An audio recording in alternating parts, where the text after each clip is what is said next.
Welcome to our channel yes you can.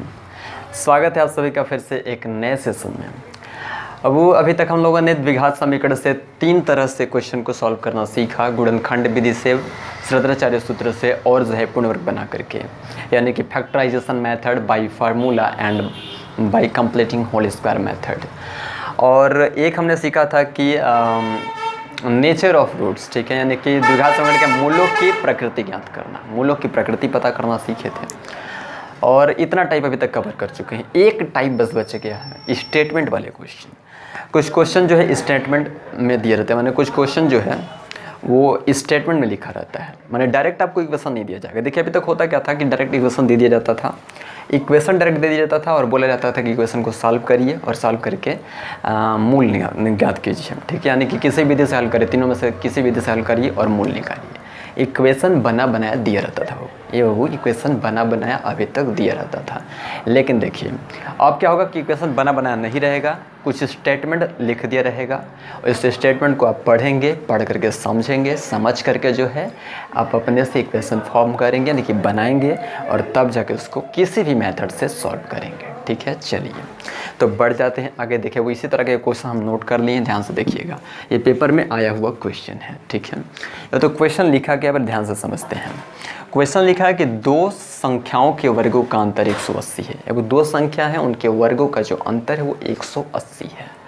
अब फिर आगे क्या लिखा है कि छोटी संख्या का वर्ग बड़ी संख्या का 8 गुना है।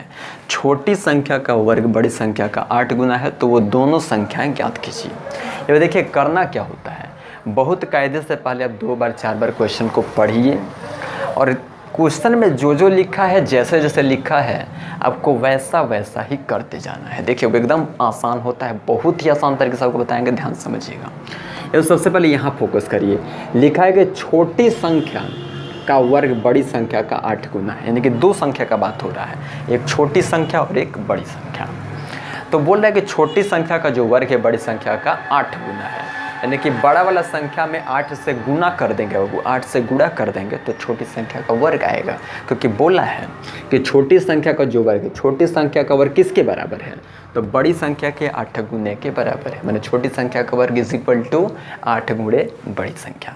तो किया क्या जाए, सबसे पहले देखिए स्टार्ट कैसे किया जाएगा, ये तो हल कैसे करेंगे। देखिए बहुत ही बेहतर तरीके से, प्यारे तरीके से आपको बताएंगे, वो एकदम कायदे से समझिएगा, ठीक है, बहुत ही मज़ा आने वाला, ध्यान से देखिएगा। देखिए क्या किया जाएगा, सबसे पहले कि मान लिया जाए, हम लोग सबसे पहले मान लिया जाए बात कि चलिए मान लेते हैं कि माना कि बड़ी संख्या जो है, बड़ी संख्या कितनी है, तो मान के चलते हैं चलिए बड़ी संख्या 1 से है। वो कंसिडर कर लिए कि चलिए बड़ी की संख्या, जो बड़ी वाली संख्या है वो 1 से है। चलिए क्वेश्चन में एक बात बोला है, वो देखिए क्वेश्चन के अकॉर्डिंग लिख देते हैं, क्वेश्चन के according, according to question. Question के अकॉर्डिंग बोला क्या जा रहा है, बोला ये जा रहा है कि जो छोटी संख्या का वर्ग है, वो छोटी संख्या का वर्ग, बड़ी संख्या तो मान लिया, वो छोटी संख्या के बारे में देखिए बात करना है। तो छोटी संख्या का वर्ग, तो छोटी संख्या कैसे कर दिया वर्ग, तो छोटी संख्या का वर्ग बोला है कि बड़ी संख्या के 8 गुने के बराबर है, यानी कि बड़ी संख्या लिख दीजिए आप यहाँ पे और उसमें कर दीजिए 8 से गुणा। तो बड़ी संख्या गुणे 8, बड़ी संख्या मतलब x गुणे 8। तो छोटी संख्या का वर्ग और बड़ी संख्या का 8 गुना, जैसे कहा है वो वैसे ही लिख देना। देखिए इत्मीनान से समझिए, जिस तरीके से जैसा भाषा लिखा होगा, जो कहा होगा वही आपको करना है, ठीक है। तो बोला था कि छोटी संख्या का वर्ग, तो हम लिख दिया छोटी संख्या का वर्ग बड़ी संख्या का 8 गुना, बड़ी संख्या का 8 गुना, बड़ी संख्या x है, x का 8 गुना। ओके चलिए, तो यहाँ से छोटी संख्या का मान तो खट से निकल गया। अब देखिए छोटी संख्या का मान यहाँ से तब पता लगा कि छोटी संख्या इज इक्वल टू, ये वर्ग चला जाएगा उस साइड, तो कैसे हो जाएगा, रूट बन जाएगा 8x, यानी कि छोटी संख्या के रूट में 8x, तो बड़ी संख्या x और छोटी संख्या के रूट में 8x, तो दोनों संख्या पता लग गई। अब कह क्या रहा है वो, तो क्वेश्चन में यहाँ पे कहा है कि दोनों संख्याओं के वर्गों का अंतर जो है 180 है, माने पहले का वर्ग किया जाए, दूसरे का वर्ग किया जाए, दोनों को घटाया जाए तो 180 आ रहा है। ओके चलिए, या तो दोनों संख्याओं के वर्गों का अंतर कितना है, तो 180 है। तो देखिए बड़ी संख्या माइनस छोटी संख्या, देखिए पहले बड़ा संख्या लिखा जाएगा उसका वर्ग कर दिया जाएगा, तो बड़ी संख्या का वर्ग माइनस छोटी संख्या का वर्ग इक्वल टू 180। अच्छा बड़ी पहले क्यों लिखेंगे, छोटी बाद में क्यों लिखेंगे, सुनिए। अब यहाँ पे 180 किस चिन्ह में लिखा है, 180 लिखा प्लस साइन में, यानी कि प्लस साइन के साथ लिखा है। अब देखिएगा जब 4 में से 3 घटाइएगा वो तो कितना आएगा 1, यानी कि बड़े में से छोटा घटाते हैं तो प्लस में आता है, लेकिन नहीं 3 पहले रहता 4 पीछे रहता तो कितना आता है -1। ये तो यहाँ पे प्लस में आ रहा है, इसका मतलब बड़ी में से छोटी घटाया गया होगा। अगर यहाँ पे माइनस आ रहा होता तो इसका मतलब छोटी में से बड़ी घटाया गया होगा। ठीक है, ये बात ध्यान में रखिएगा। चलिए तो कह रहा है क्वेश्चन में कि बड़ी संख्या का संख्याओं के वर्गों का जो अंतर है 180 है। तो क्वेश्चन के अकॉर्डिंग फिर से बात लिखते हैं। क्वेश्चन के अकॉर्डिंग तो फर्स्ट कंडीशन था, फर्स्ट केस ऐसे था, फर्स्ट केस लिखे थे यहाँ पे, और सेकंड केस क्या है, सेकंड कंडीशन क्या है, या तो सेकंड कंडीशन ये है, केस नहीं, सेकंड कंडीशन क्या है। तो सेकंड कंडीशन में बोला है कि दोनों संख्याओं के वर्गों का अंतर जो है कितना 180 है, यानी कि बड़ी संख्या का वर्ग देखो तो बड़ी संख्या कितनी है, तो बड़ी संख्या x, तो बड़ी संख्या का ये वर्ग माइनस छोटी संख्या कितनी है, तो रूट में 8x का ये वर्ग इज इक्वल टू कितना है, तो 180। तो बोला गया था कि दोनों संख्याओं के वर्गों का अंतर माने घटाना कितना है, वो 180 है। चलिए तो आगे बढ़ जाते हैं। तो इक्वेशन फॉर्म हो गया आपका x²। ये देखिए रूट का जब भी स्क्वायर करते हैं वो रूट का स्क्वायर करते हैं, रूट हट जाता है, बाकी अंदर जैसे का तैसे रह जाएगा। तो ये 8x जैसे का तैसे, और ये इज इक्वल टू में क्या है, तो 180 180। 180 को जब इस साइड लेके आइएगा वो तो कैसे हो गया रहेगा, ये x² minus 8x minus 180 is equal to 0। तो यहाँ पे चल के आपका बनेगा द्विघात बात हो गया खत्म। वो यहाँ से आप 3 मेथड जानते हैं, फैक्टराइजेशन मेथड, बाई फार्मूला और कंप्लीटिंग होल स्क्वायर। तो आप किसी भी तरीके को अप्लाई करके, किसी मेथड को अप्लाई करके यहाँ से आके आप सॉल्व कर सकते हैं। ओके, तो चलिए हम इसको गुणनखंड विधि से कर देते हैं। आप कैसे भी करिएगा, यहाँ से आप स्वतंत्र हैं, आपका जैसा मन करे वैसा करिएगा। पेपर में मेंशन नहीं रहता कि कैसे करना है, बस स्टेटमेंट लिखा रहेगा, आपको यहाँ तक पहुँचना है। ठीक है, चलिए तो यहाँ से हम गुणनखंड विधि से कर दे। देखिए तो स्टार्टिंग में क्या लिखा है, तो 1 और लास्ट में क्या लिखा है, तो 180, यानी कि गुणा करा के कितना लाना है, 180। तो गुणा करा के लाना है 180, और यहाँ पे लिखा है माइनस, तो माइनस लिखा है मतलब सब्ट्रैक्ट करके लाना कितना है, 8। ये तो ऐसा 2 नंबर सोचा जाएगा जिसको गुणा करने पे 180 हो जाए और सब्ट्रैक्ट करने पे 8 आ जाए। तो बहुत ही आसानी से समझा जा सकता है 18 गुणे 10। अब देखिए 18 में 10 से गुणा करेंगे तो 180 आ जाएगा, और 18 में से 10 सब्ट्रैक्ट करेंगे तो 8 आ जाएगा, है ना।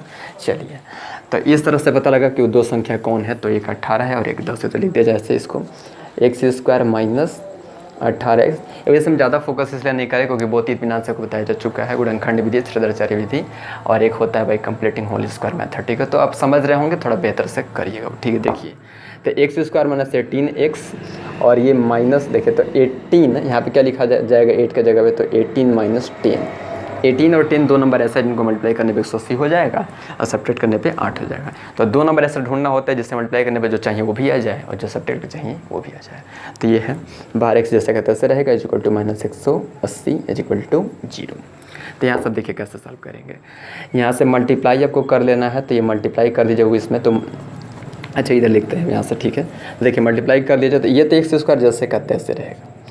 18 में x से मल्टीप्लाई हो जाएगा तो हो जाएगा 18x, यहाँ पे माइनस से अंदर माइनस, तो माइनस इंटू माइनस प्लस, और यहाँ पे ये 10 और ये x, और माइनस ये 180 इज इक्वल टू 0। चलिए तो 2-2 ठेका पेयर बना लिया जाता है, वो 2-2 ठेका पेयर बना लिया जाता है।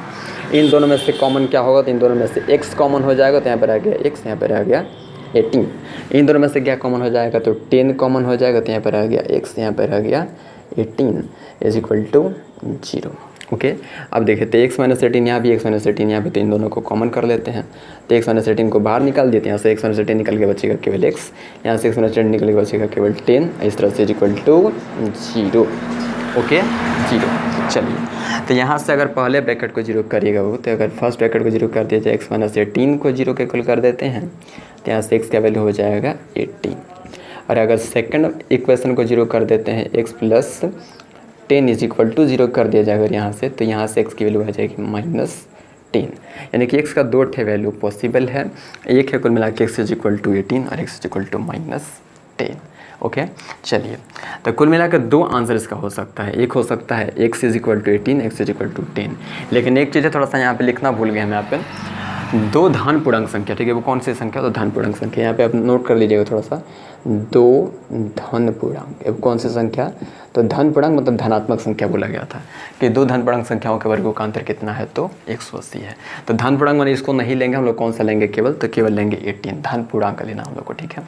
ये तो x जो निकला ये है क्या, तो x है बड़ी संख्या, तो बड़ी संख्या का मान कितना हो गया, तो ये हो गया 18। अच्छा इसको क्यों छोड़ दें, क्योंकि बोला है धन पूर्णांक, ऋण पूर्णांक इसलिए इसको नहीं लेंगे। तो ये 18 क्या है, तो 18 हो गया ये बड़ी संख्या, तो बड़ी संख्या तो हो गया 18, छोटी संख्या कहाँ से निकलेगा, तो छोटी संख्या के लिए यहाँ पे ला के भरना पड़ेगा, ये 18 लेकर चलेंगे, लेके यहाँ पे भर देंगे तो निकल के आएगा आपका कौन सा संख्या, तो छोटी संख्या। ये होता अतः बड़ी संख्या कितनी हो जाएगी, देखिए तो अतः बड़ी संख्या कह सकते हैं, बड़ी संख्या का वैल्यू कितना हो जा रहा है, तो अतः बड़ी संख्या, देखिए अतः क्या चीज़, तो अतः बड़ी संख्या, तो बड़ी संख्या x is equal to x है, तो x का वैल्यू कितना हो गया 18, तो x इज इक्वल टू 18, बड़ी संख्या तो 18 हो गया।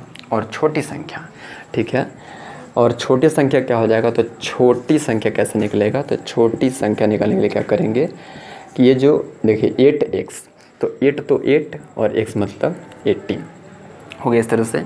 तो 18 में 8 से मल्टीप्लाई करेंगे तो हो जाएगा 144, इसको सॉल्व करेंगे तो आ जाएगा 12, ओके। तो इस तरह से 12, यानी कि छोटी संख्या आ गया 12 और बड़ी संख्या आ गया 18।